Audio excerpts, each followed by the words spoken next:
Abra sua Bíblia em 2 Pedro, capítulo de número 2, a partir do versículo 1. 1 Pedro. Deixando, pois, toda a malícia, deixando, pois, todo o engano, deixando, pois, todo o fingimento, deixando, pois, toda a inveja, toda a maledicência. Desejai como meninos recém-nascidos o puro leite espiritual, a fim de por ele crescerdes para a salvação. Crescerdes para a salvação. Se é que já provaste que o Senhor é bom. Se é que já provaste que o Senhor é bom. Chegando-vos para ele, pedra viva, rejeitada na verdade pelos homens, mas para com Deus, eleita e preciosa. Também vós mesmos, quais pedras vivas, sois edificados como casa espiritual, para ser de sacerdócio santo, a fim de oferecer de sacrifícios espirituais, aceitáveis a Deus, por meio de Jesus Cristo. Amém, amados? Louvado seja Deus. Esse texto é muito precioso. Na verdade, a carta do apóstolo Pedro, as duas cartas, a primeira, pelo menos, ele diz que quem escreveu foi Silvano. Um irmão escreveu por ele. E Pedro escreve esta carta dirigida aos eleitos de Deus, aos escolhidos de Deus. Esta carta não foi escrita para o mundo pagão, para aqueles que não conhecem a Deus. Ao contrário, foi escrita para mim e para você. Desde o início, você já percebe isso. Pedro dirigindo aos eleitos de Deus, escolhidos de acordo com a presciência de Deus. É para vocês, é para este povo que Pedro escreve esta carta. Ele transmite este ensino, inspirado pelo Espírito Santo de Deus. Portanto, não são palavras de Pedro, mas são palavras do próprio Espírito de Deus. São palavras de Deus dirigidas a mim e a você.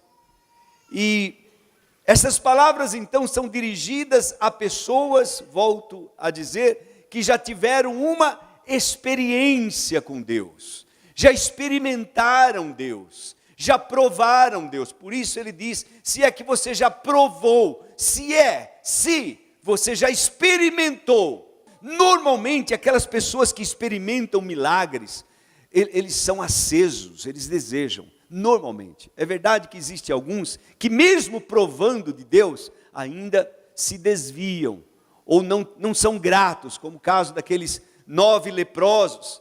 10 foram curados, mas um só voltou.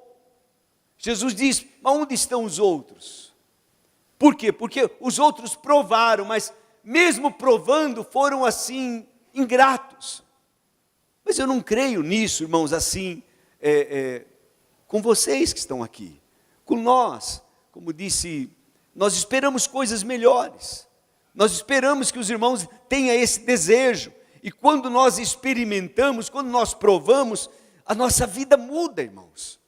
Quando aprouve Deus revelar Jesus ao meu coração, o coração da minha esposa, então, nós íamos para a igreja às 7 horas da manhã, porque tinha ensaio do coral das 7 às 8h30. 9 horas era a escola bíblica, e nós ficávamos na escola bíblica até 10h30. 10h30 era o culto, e nós ficávamos até às 11h30, próximo do meio-dia. Íamos para casa, almoçávamos, e 2 horas íamos no ponto de pregação. Isso era o nosso domingo. 5 horas da tarde tinha a união de jovens. E nós éramos jovens. Vamos para a rede de jovens. Depois já ficávamos para o culto da noite. E era assim, irmãos, e era algo tão gostoso. Sempre foi. É enfadonho uma pessoa vir na igreja quando não é convertido. Ficar ouvindo um homem gritar.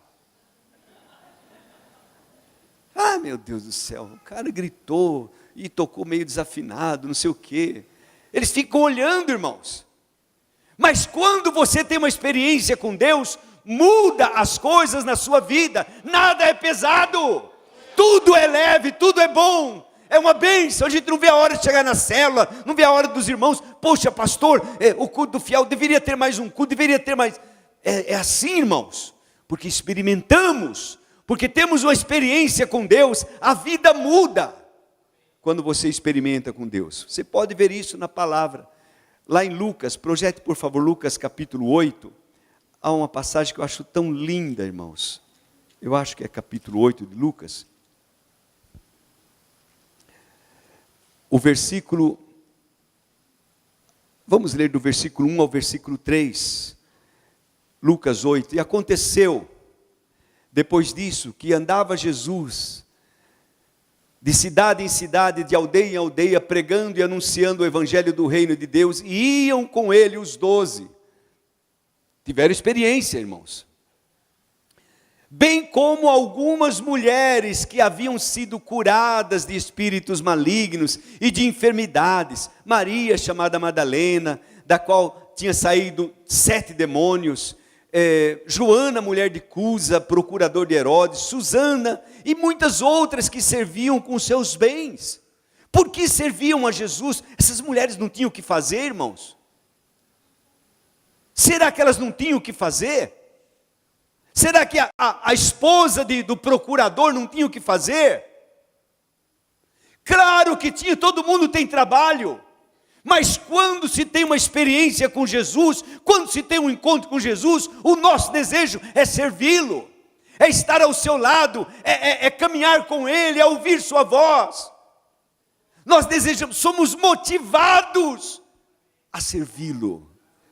Preste atenção nisso. A grande motivação para servir ao Senhor não vem do púlpito, não vem dos pastores, vem do próprio Senhor Jesus. À medida em que nós temos uma experiência com Ele, quanto mais nós reconhecemos o agir de Deus em nossas vidas, sobre nós, mais forças motivacionais nós temos para servir ao Senhor. Preste atenção, isso é fantástico, é assim mesmo.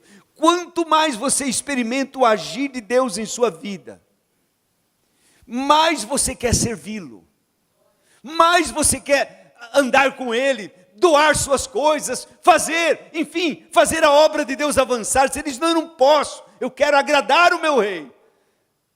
Você chora quando você peca, você chora quando você erra, você não se conforma de não agradar o Senhor Jesus, porque Ele é teu.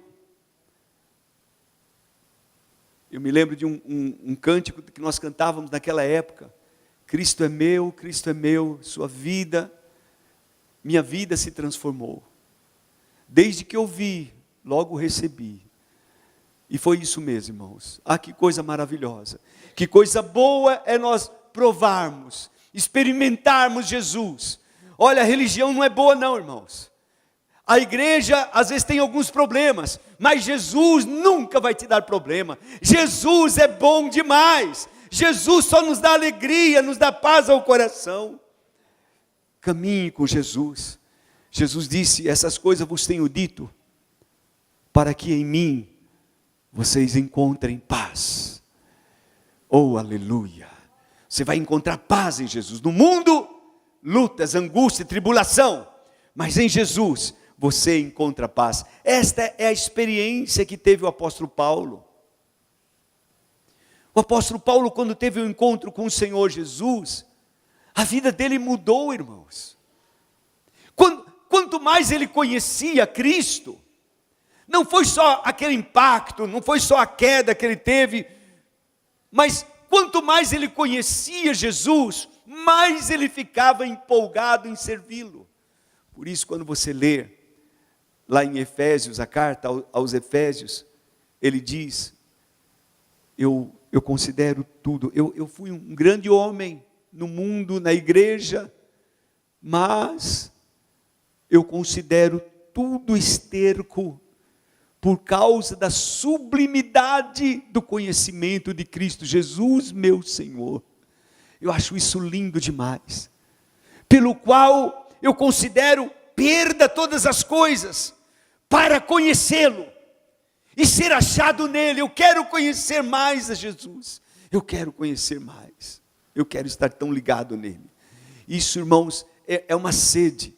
E ele, à medida que ele conhecia Jesus, mais ele se doava. Veja o que diz Atos, o que Paulo diz em Atos, no capítulo de número 20, versículo 17. É um texto muito conhecido, mas eu acho tão precioso. Atos 20, 17. De Mileto mandou a Éfeso chamar os anciãos da igreja. E tendo ele chegado, disse-lhes: vós bem sabeis de que modo me tenho portado entre vós sempre. Sempre. Eu gosto dessas palavras, irmãos, sempre.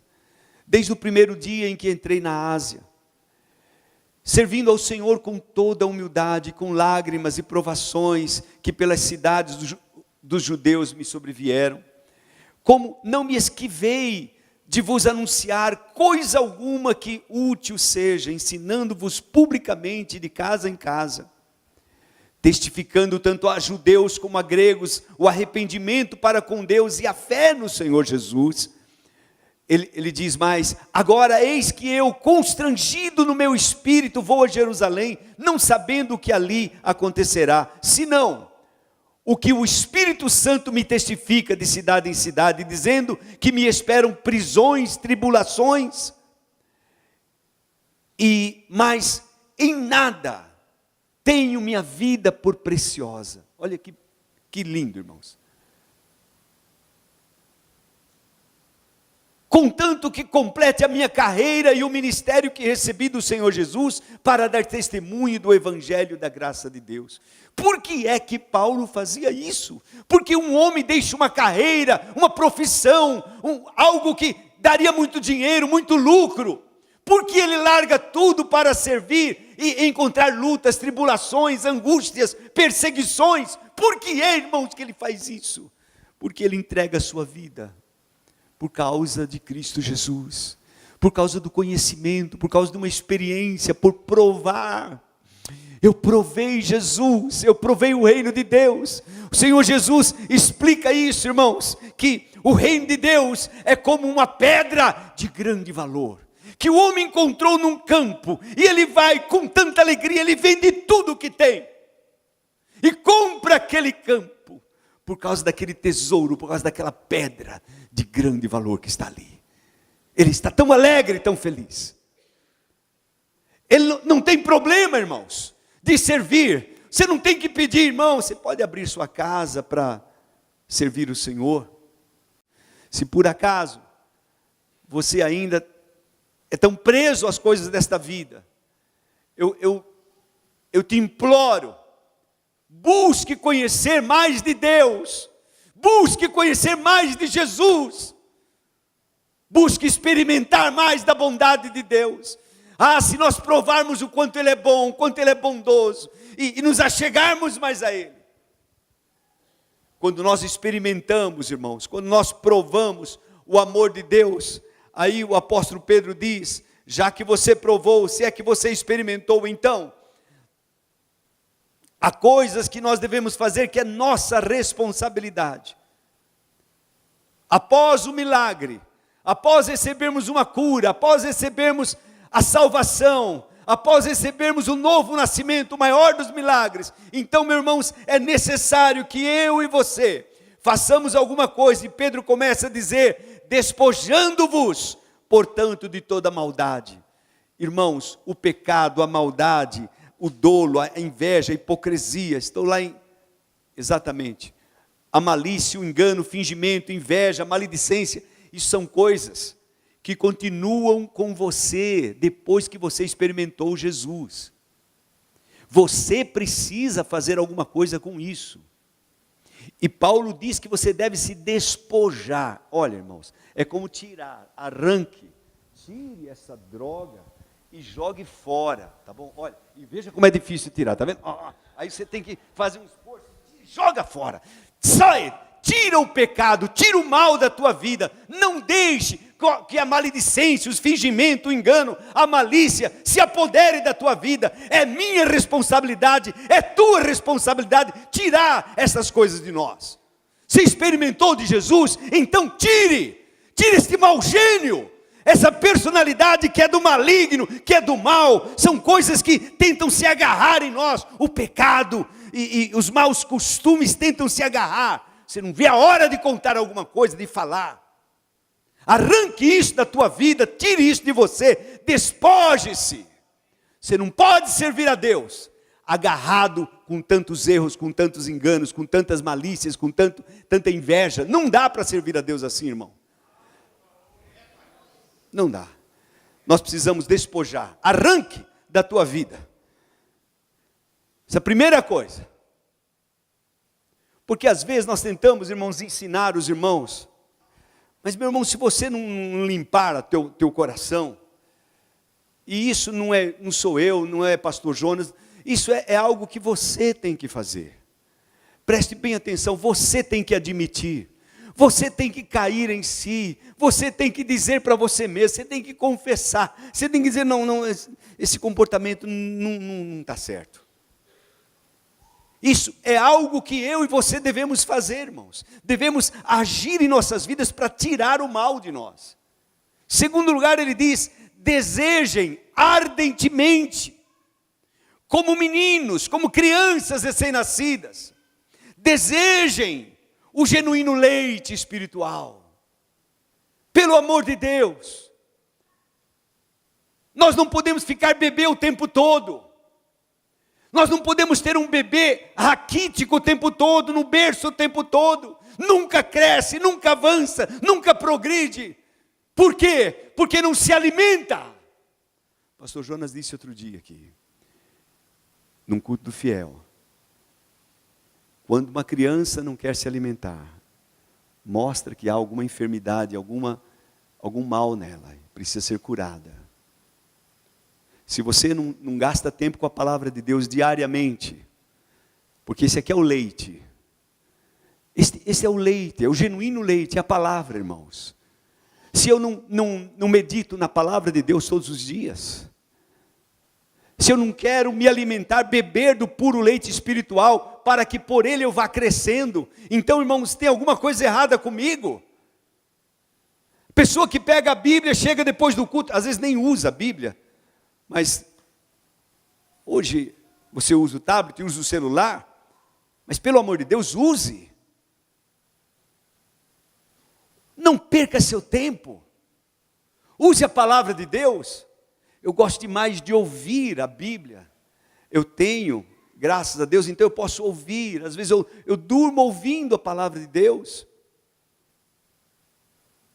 É tão bom, irmãos. Às vezes Deus nos fala coisas tão preciosas. Vou dirigir, às vezes eu coloco lá a palavra e vou ouvindo a palavra de Deus. Estou numa fila de banco, tinha um celular ali, ó, maravilha. Todo mundo reclamando que fila, não sei o quê. Eu estou numa boa na lagoa, me alimentando da palavra. Que isso? Não tem tempo para perder, irmãos. Desejem, tenha fome, tenha desejo. Desejem, é algo que eu e você precisamos desejar. Alimentar-se para crescer. Nós precisamos crescer. Veja, é tão forte isso. Crescer para a salvação. O crescimento para a salvação, irmãos. Crescerdes para a salvação.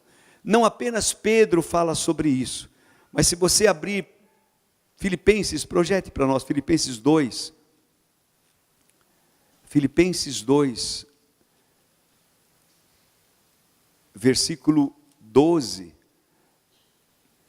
diz assim: de sorte que, meus amados, do modo como sempre obedecestes, não como na minha presença somente, mas muito mais agora na minha ausência, efetuai a vossa salvação com temor e tremor. Olha que coisa mais interessante. Desenvolvei, trabalhem na tua salvação com temor e tremor. É eu e você que devemos fazer isso. Trabalhar. 2 Pedro capítulo 1, o versículo de número 10 e 11, diz assim, 2 Pedro, capítulo 1, versículo 10 e 11.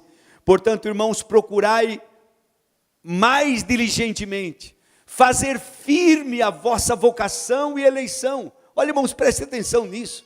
Procurai, é uma responsabilidade minha e tua. Nós não podemos ficar um crente a vida toda igual. Então eu procuro diligentemente fazer firme minha vocação e eleição, porque fazendo isso nunca, jamais tropeçareis. Versículo seguinte, porque assim vos será amplamente concedida a entrada no reino eterno do nosso Senhor e Salvador Jesus Cristo. Que maravilha! É assim, irmãos, é assim. Eu fui salvo, eu tive uma experiência com Jesus, mas agora eu preciso me alimentar e crescer dia após dia. Olha, esse texto também me chama muita atenção, Hebreus capítulo 5, Hebreus 5, versículo 12. O escritor de Hebreus, ele vai fundo nesta área, pois com efeito, porque devendo já ser mestres, em razão do tempo, ainda necessitais de que se vos torne a ensinar os princípios elementares dos oráculos de Deus, e vos haveis feito tais como que precisais de leite e não de alimento sólido. Importante, irmãos, prestem bem atenção. Ora, todo aquele que se alimenta, qualquer que se alimenta de leite, é inexperiente na palavra da justiça, pois é criança. Mas o alimento sólido é para os adultos, os quais têm pela prática, por praticar as faculdades exercitadas para discernir tanto o bem como o mal. Olha que coisa linda. Você vai se alimentando da palavra, do leite, mas de repente, você vai crescendo, e vai se aprofundando, vai se exercitando, vai querendo coisa melhor, vai procurando saber mais, se aprofundar mais na palavra, receber mais. Poxa, eu quero aprender mais, eu quero participar de um culto do fiel, porque eu sei que é uma palavra para líderes, então eu quero ser líder, eu quero crescer, eu vou crescer mais, eu não vou ficar como eu estou. A advertência do Espírito Santo nessa igreja, é que pelo tempo eles já deveriam ser mestres. Então Deus espera de mim e de você um crescimento. Amém, amados? Amém, queridos? Deus espera que nós cresçamos, irmãos. É necessário nós crescermos. Você tem uma experiência com Deus, mas não fique na experiência. Caminhe mais. Despoje das coisas erradas. Caminhe mais. Busque crescer em Deus. Caminhe mais. Aproxime-se do Senhor. Pedro diz no capítulo 2 de 1 Pedro, o versículo 4, chegando-vos para ele, pedra viva, rejeitada na verdade pelos homens, mas para com Deus eleita e preciosa. Então se aproxime de Deus, se aproxime mais do Senhor Jesus. Essa é uma responsabilidade nossa, minha e tua. Amém, amados? Nós devemos desejar e querer nos aproximar de Deus, orar mais, estar mais na sua presença, caminhar com Ele, estar sempre louvando, falando o seu nome. Nos aproximamos de Deus, é minha responsabilidade. Achegai-vos a Deus, diz a palavra, e Ele se achegará a vós. Amém? Chegue-se a Deus, e Ele vai se achegar a você. A coisa que Deus mais quer é que nós estejamos ao seu lado, com Ele, caminhando com Ele, caminhando com Ele. Aleluia. Tanto é que Ele deu o seu Espírito para habitar em nós. Depois, amados, um outro ponto tão importante é entender a nossa vocação, entender o nosso chamado. Deus não me chamou, não chamou a você, não tocou em nós, não fez uma obra em nossas vidas para continuarmos a vida inteira igual.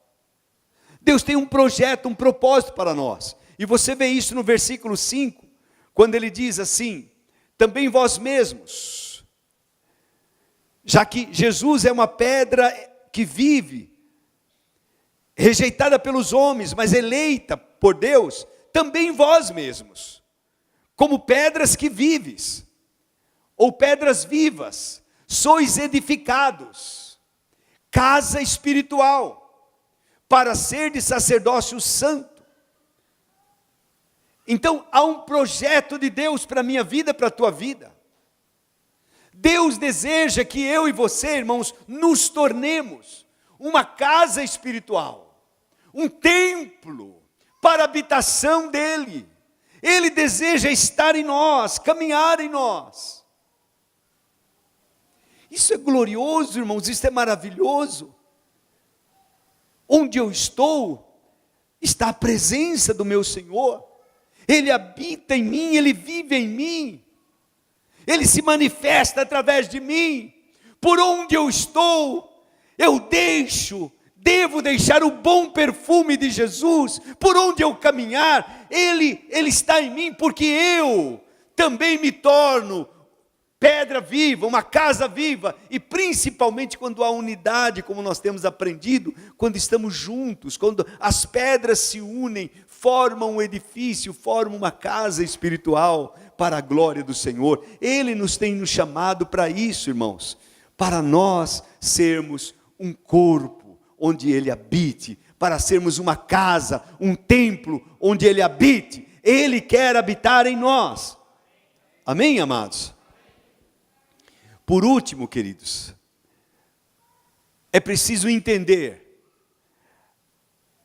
e praticar a missão que Deus tem para nós.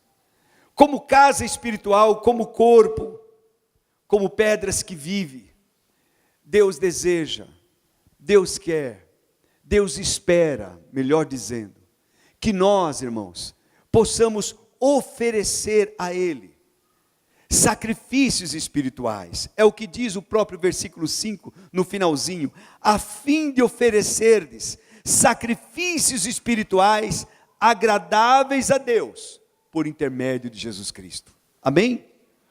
Sacrifícios espirituais. O que são sacrifícios espirituais? Ações de graças. Toda vez que você diz, obrigado Jesus, obrigado meu Deus, eu te agradeço de coração, com sentimento, irmãos. Não vale só palavras de boca para fora, mas com o coração.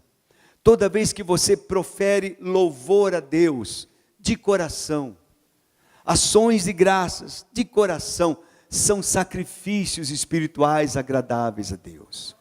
Toda vez que você ora, toda vez que você se coloca de joelho, ou que você clama, invoca o nome do Senhor, que você fala com Ele, você está oferecendo a Ele sacrifícios espirituais. As suas orações, os seus louvores, as suas ações de graças, sobem para Deus como um incenso agradável. Amém, amados? Nunca esqueça disso. Nós somos casa espiritual para oferecer a Deus. Há um propósito para a minha vida de oferecer a Deus. Toda vez que você traz a sua oferta ao altar, você está oferecendo a Deus um sacrifício espiritual. Não é a homens, não é para a igreja que você dá oferta, não é para pastor. Se você não tem a compreensão, não tem o entendimento, não faça isso. Quando você tem a compreensão, quando você tem o entendimento, você sabe que a tua oferta, o teu sacrifício, porque aquilo foi um sacrifício, foi uma luta para você, algo que doeu, algo que você trabalhou, tirar às vezes 10%, pastor, não é fácil, mas eu faço com alegria, porque é para o meu Deus, é um sacrifício para Deus, não é uma mensalidade, irmão, que você está pagando, não é uma prestação, mas é algo que você oferece a Deus. Se você não entender assim, é melhor procurar se aprofundar para compreender. Veja o que o apóstolo Paulo diz em Filipenses capítulo 4, Filipenses 4, versículo 18, quando ele recebeu uma oferta dos irmãos da igreja de Filipenses, ele manda retornando e diz, mas tenho tudo, tenho até em abundância, eu tenho abundância, cheio estou, depois que recebi de Epafrodito o que da vossa parte me foi enviado. Veja, irmãos, a igreja de Filipenses mandou uma oferta para o seu missionário. Como nós fazemos aqui? Às vezes mandamos alguma oferta especial para algum missionário que precisa, para algum dos nossos pastores. E Paulo, quando recebeu aquela oferta, ele não agradeceu. Olha a maneira como ele faz, como o Espírito Santo dirige, para que a gente entenda. Ele diz assim: olha, eu estou cheio depois que recebi, vocês mandaram uma oferta tão gorda, tão abençoada, eu estou tão feliz porque vocês mandaram. Foi algo enviado, que da vossa parte me foi enviado, como cheiro suave, como sacrifício aceitável e aprazível a Deus. É isso, esta é a questão.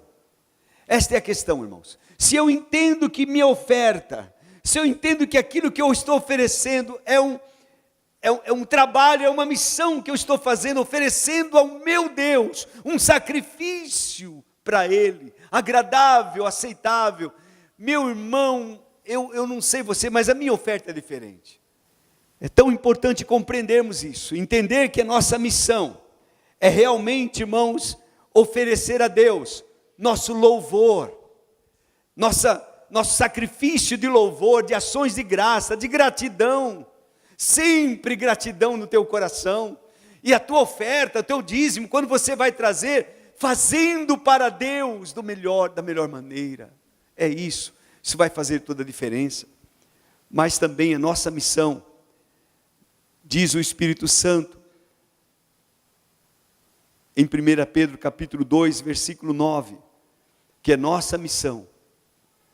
Vós, porém, sois raça eleita, sois geração eleita, sois um sacerdócio real, vocês são nação santa, vocês são um povo adquirido. Para quê? Isso fala de propósito, fala de missão. Já que nós experimentamos, nós somos tudo isso, somos um povo, uma geração eleita.